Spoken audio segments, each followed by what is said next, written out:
I funded my golden child's brother fees only to be left in ruins. I never thought the day would come when I'd have to say no to my own brother. But after everything, I couldn't keep sacrificing myself for someone who never seemed to care about the cost. Started like any other evening.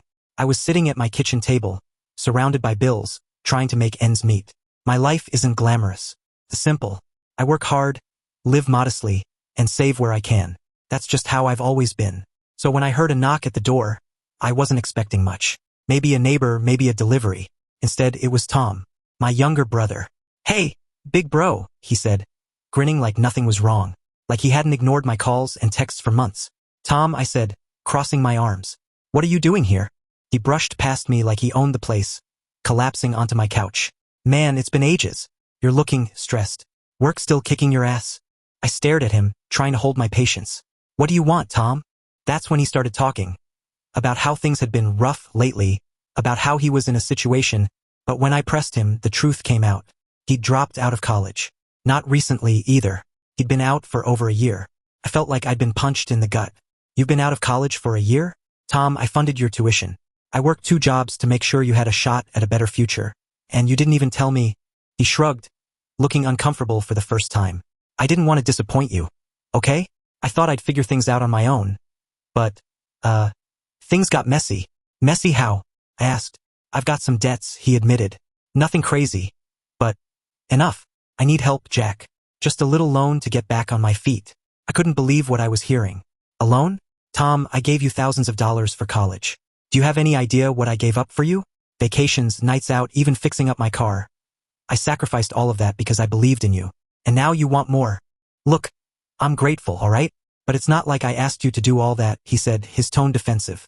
That hit me harder than it should have. I stared at him, feeling something inside me snap. "You didn't ask because you didn't have to. I'm your brother. I wanted you to have a better life than I did.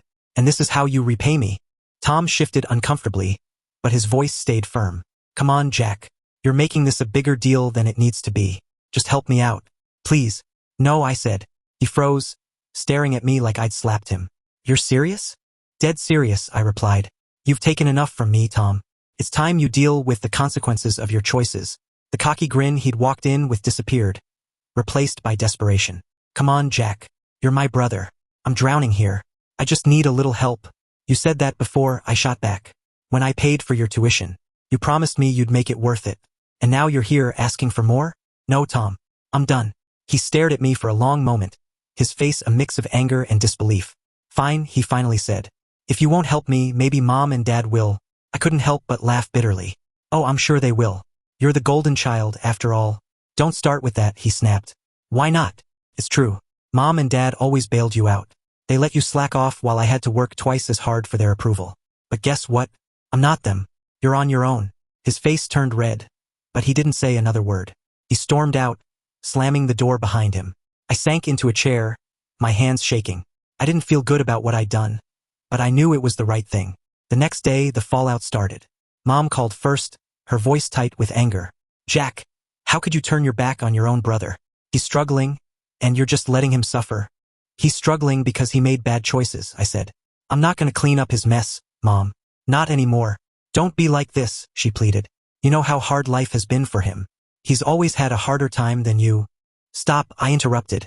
"Don't you dare act like I've had it easy. I worked my ass off to get where I am, and I helped him every step of the way. If he's struggling now, that's on him, not me." But she wouldn't hear it. Neither would Dad. They both kept calling, guilt-tripping me, accusing me of abandoning Tom when he needed me most. And all the while, Tom sat back and let them fight his battles for him. That's when I realized the truth. It didn't matter how much I gave, how hard I worked, or how much I sacrificed. To my parents, Tom would always be the priority. He was the golden child and I was just me. So I made a choice. I blocked their numbers just like I'd closed the door on Tom. It hurt, but it was the only way to protect myself. In the weeks that followed, I started to rebuild. I focused on my career, my friends, and my own happiness for the first time in years. And though the guilt still lingered, I knew I'd made the right decision. Tom might never understand why I said no. Mom and Dad might never forgive me, but I wasn't living for their approval anymore. For the first time in my life, I was living for me.